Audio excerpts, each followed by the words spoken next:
नमस्ते दोस्तों, आपके पसंदीदा फाइनेंस और टेक चैनल में आपका स्वागत है। क्या आपने कभी सुना है buy when there is blood in the streets, यानी जब सब डरे हुए हों तब खरीदारी करो। ये कोई जुआ नहीं बल्कि एक इन्वेस्टमेंट की स्ट्रेटजी है और इसी स्ट्रेटजी पर काम करते हैं कॉन्ट्रा फंड्स। आज की इस मास्टर क्लास में हम कॉन्ट्रा फंड्स के बारे में हर एक छोटी बड़ी बात जानेंगे। We will cover what are they, how do they work, real life examples, historical performance, क्या सही में रिटर्न्स अच्छे हैं, रिस्क्स कितने हैं इसमें, who should invest and what are the alternatives. So please take a notebook, sit back and let's get started. सबसे पहले कॉन्ट्रा शब्द का मतलब। कॉन्ट्रा का मतलब है अगेंस्ट यानी विरुद्ध। तो कॉन्ट्रा फंड का मतलब है एक ऐसा फंड जो बाजार की प्रिवेलिंग सेंटिमेंट के विरुद्ध जाकर इन्वेस्टमेंट करता है। जब पूरा बाजार किसी स्टॉक या सेक्टर को खरीद रहा होता है, वह ओवर वैल्यूड हो जाता है, कॉन्ट्रा फंड मैनेजर उसे बेच देता है। और जब पूरा बाजार किसी अच्छे स्टॉक या सेक्टर को घटिया समझकर बेच रहा होता है, वह अंडर वैल्यूड हो जाता है, कॉन्ट्रा फंड मैनेजर उसे खरीद लेता है। यही है इसकी पूरी जादूगरी। कॉन्ट्रा स्ट्रैटेजी वैल्यू इन्वेस्टिंग का ही एक रूप है। वॉरेन बफेट का फेमस क्वोट है, be fearful when others are greedy and greedy when others are fearful. यानी जब सब लालची हों तो डरो और जब सब डरे हों तो लालच करो। कॉन्ट्रा फंड्स यही करते हैं। अब थ्योरी को प्रैक्टिकल में समझते हैं रियल लाइफ एग्जाम्पल से। Example 1, the pharma sector crash जो 2016-17 में हुआ था। फार्मा सेक्टर बहुत बुरे दौर से गुजर रहा था। यूएस एफडीए की वार्निंग, प्राइसिंग प्रेशर जैसी खबरों ने इन स्टॉक्स को मार दिया था। पूरा बाजार इस सेक्टर से भाग रहा था, प्राइसेस बहुत लो थे। कुछ कॉन्ट्रा फंड मैनेजर्स ने रिसर्च के बाद देखा कि कुछ कंपनीज अभी भी फंडामेंटली स्ट्रांग हैं। उन्होंने उन अंडर वैल्यूड फार्मा स्टॉक्स को खरीदा। कुछ साल बाद जब सेक्टर रिकवर हुआ तो कॉन्ट्रा फंड्स को मैसिव रिटर्न्स मिले। एग्जाम्पल 2, द एनबीएफसी क्राइसिस जो 2018 IL&FS डिफॉल्ट के बाद पूरा एनबीएफसी सेक्टर क्रैश हो गया था। इन्वेस्टर्स पैनिक में थे, हर कोई एनबीएफसी स्टॉक्स बेच रहा था। चाहे कंपनी स्ट्रांग हो या वीक, एक कॉन्ट्रा मैनेजर ने उन स्ट्रांग एनबीएफसी कंपनीज को चुना जो लिक्विडिटी क्राइसिस का शिकार तो हुई थीं, लेकिन उनका बिजनेस मॉडल मजबूत था। उन्हें चीप प्राइसेस में खरीदा। जब मार्केट स्टेबलाइज हुआ तो यह डिसीजन प्रॉफिटेबल साबित हुआ। Example 3, the covid market crash 2020 में हुआ था। कोविड-19 के कारण सेंसेक्स 30% से भी ज़्यादा गिर गया। ट्रैवल, हॉस्पिटैलिटी, रिटेल स्टॉक्स पूरी तरह कोलैप्स हो गए, जहां सब डर कर बेच रहे थे। कॉन्ट्रा फंड्स ने रिसर्च करके उन स्ट्रॉन्ग कंपनीज में पैसा लगाया जो सिर्फ टेम्पोरेरी लॉकडाउन का शिकार थीं। 2021 के बुल मार्केट में इन्हीं स्टॉक्स ने सबसे ज़्यादा शानदार रिटर्न्स दिए।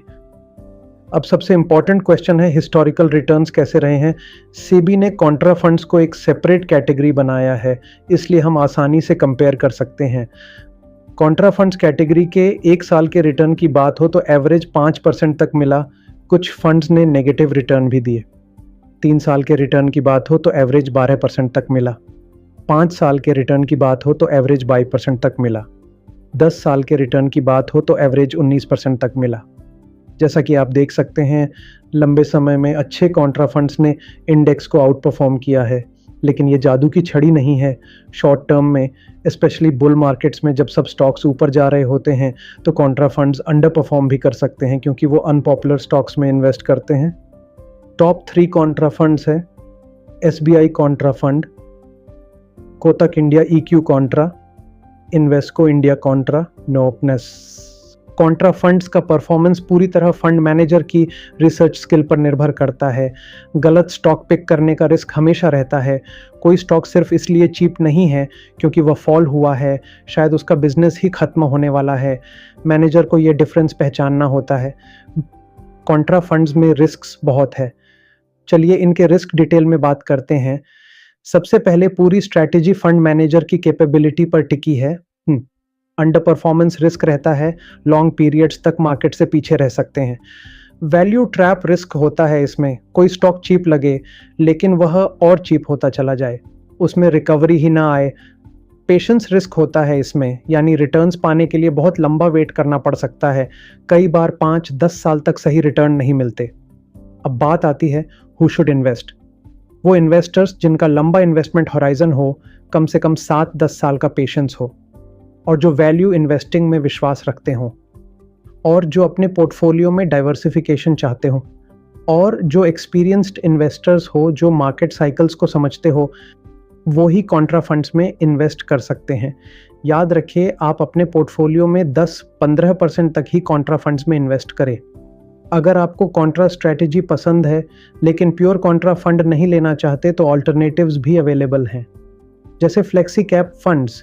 ये फंड्स भी मार्केट के अपॉर्चुनिटीज़ के हिसाब से लार्ज, मिड, स्मॉल कैप में पैसा लगाते हैं। A good flexi cap fund can also follow contrarian ideas sometimes. नीचे फिर है वैल्यू फंड्स। ये स्पेसिफिकली अंडर वैल्यूड स्टॉक्स में ही इन्वेस्ट करते हैं, कॉन्ट्रा फंड्स के बहुत करीब हैं। फिर आते हैं इंडेक्स फंड्स, ETF। अगर आप मैनेजर के रिस्क नहीं लेना चाहते तो सिंपल इंडेक्स फंड ले सकते हैं। आपको मार्केट एवरेज रिटर्न्स मिलेंगे लेकिन कॉन्ट्रा जैसे आउट परफॉर्मेंस की गारंटी नहीं है। अगर आपने तय किया है कि कॉन्ट्रा फंड आपके लिए है तो लेने से पहले इन पॉइंट्स पर रिसर्च करें। सबसे पहले फंड मैनेजर का एक्सपीरियंस। मैनेजर कितने सालों से फंड मैनेज कर रहा है, उसका ट्रैक रिकॉर्ड कैसा है। लॉन्ग टर्म परफॉर्मेंस देखें, 5-10 साल का रिटर्न देखें, सिर्फ 1-2 साल का नहीं। पोर्टफोलियो देखें, यानी फंड का पोर्टफोलियो देखें, कौन से सेक्टर्स और स्टॉक्स हैं इसमें, क्या वास्तव में वो कॉन्ट्रा स्ट्रेटजी फॉलो कर रहा है।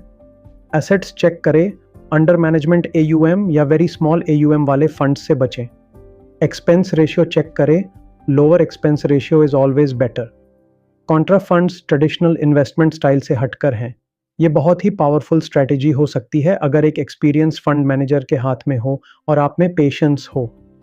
ये आपके पोर्टफोलियो को डाइवर्सिफाई करने का एक शानदार तरीका हो सकता है। लेकिन ये याद रखिए, ये कोई गेट रिच क्विक स्कीम बिल्कुल नहीं है। आशा करता हूँ ये वीडियो आपके लिए यूज़फुल रही।